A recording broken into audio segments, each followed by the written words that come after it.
안녕하세요. 대한 독립을 외치다 이재국입니다. 여러분은 여성 독립운동가 하면 누가 제일 먼저 생각나시나요? 아마 대부분 유관순이라고 할 텐데요. 그런데 여자 안중근이라 불리는 독립운동가가 있습니다.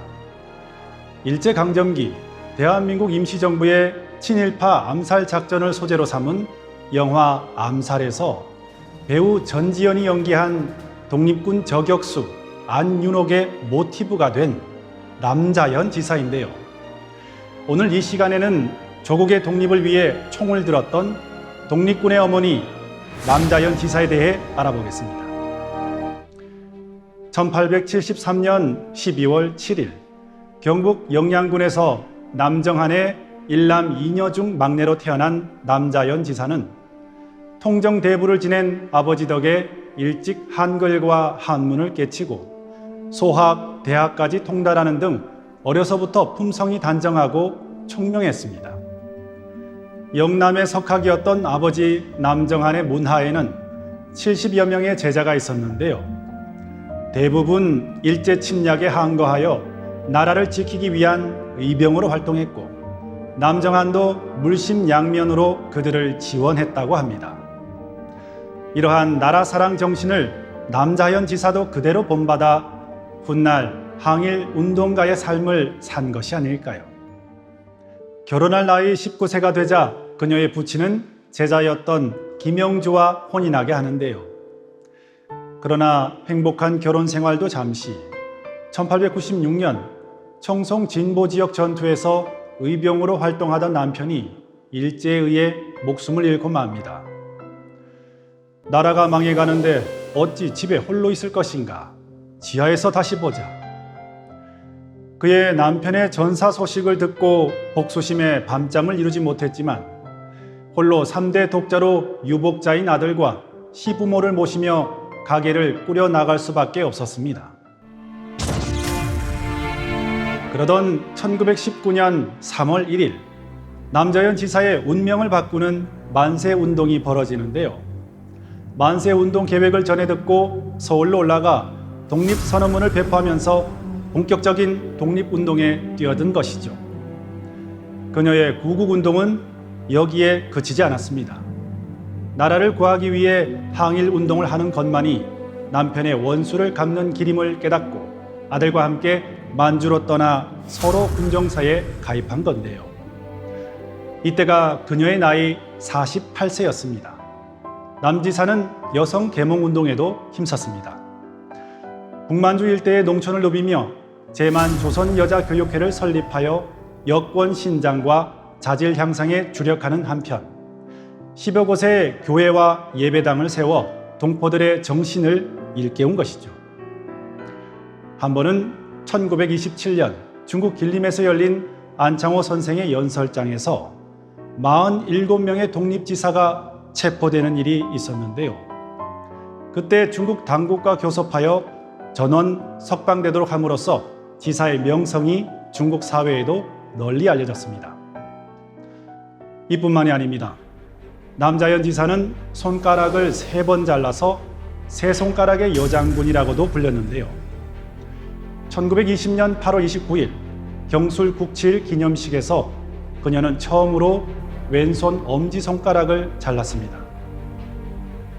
당시 만주에 있는 90여 개의 한인 독립운동 단체가 분열을 일으키자 단결을 호소하며 단지를 감행한 것이죠. 내 손가락을 아까워하지 말고 민족과 동지를 아까워하라. 그럼에도 분열이 멈추지 않자 독립군의 단결이 우선이라는 의지를 보여주기 위하여 다시 검지손가락을 절단했는데요. 50세에 가까운 나이의 여성이 손가락을 자른 일은 모든 사람들을 충격에 빠뜨렸다고 하죠.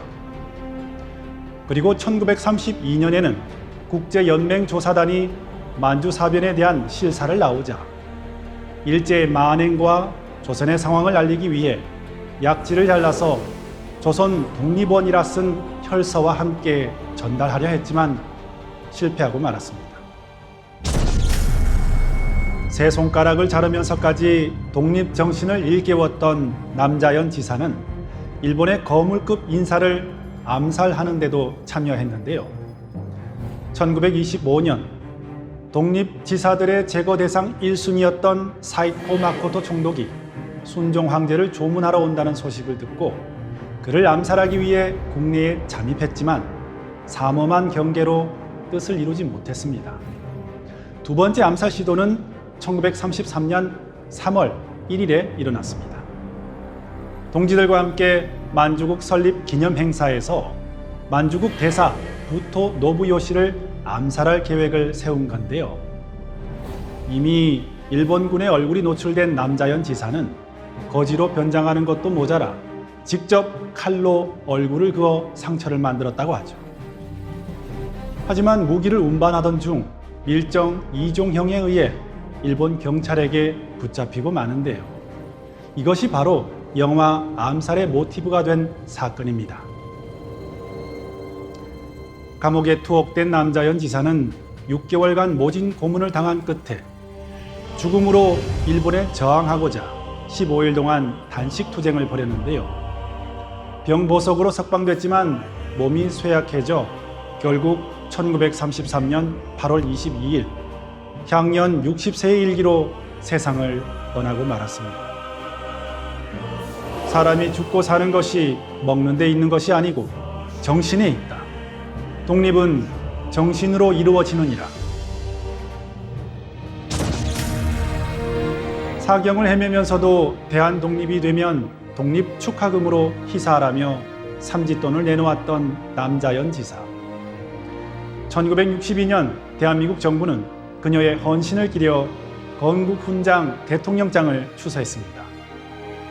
지금 지사의 고향인 경북 영양군 석고면 지경리에는 그녀의 무장 항일투쟁 독립운동사를 조명하기 위해 기념관과 호국공원이 설립됐는데요. 기념관은 남지사의 정신적 유산을 보존하고 계승하는 교육의 장으로 활용될 계획이라고 합니다. 하지만 하얼빈 외국인 묘지에 조성했던 그녀의 묘지가 1958년 도시 재개발로 사라져서 아직도 찾지 못하고 있는데요. 만주 벌판을 달리던 남자연 지사의 유해가 고국으로 돌아와 안식을 찾기를 바랍니다. 남편이 일제에 의해 죽임을 당한 이후부터 눈을 감을 때까지 남편의 피 묻은 군복을 속옷으로 입고 살았던 남자연 지사. 일평생 남편의 원수를 갚고 조국의 독립을 보고야 말겠다는 강한 의지로 불굴의 삶을 살았던 독립군의 어머니 남자연 지사는 독립정신의 표상으로 기억되고 있습니다.